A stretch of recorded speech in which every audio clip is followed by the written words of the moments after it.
नमस्कार। अत्यंत आनंदर विषय जे ओडिशा सरकार ओडिशा रे 12 गोटी एनएससी रो घोषणा करी कार्य आरंभ करछंती।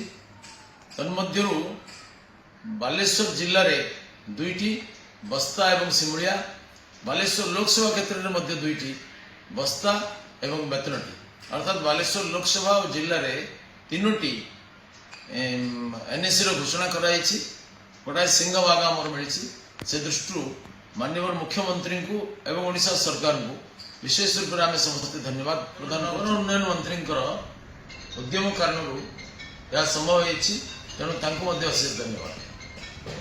बीजेडी सरकार जहाँ केवल निर्वाचन चाल भाव में घोषणा करते कार्यकारी करूनुले, ओडिशा सरकार सेपरी न करके एकदम कार्यकारी कर साहसिक पदक्षेप पाई आम ओडिशा सरकार को एवं विशेषतः माननीय मुख्यमंत्री को अशेष धन्यवाद प्रदान कर। नमस्कार।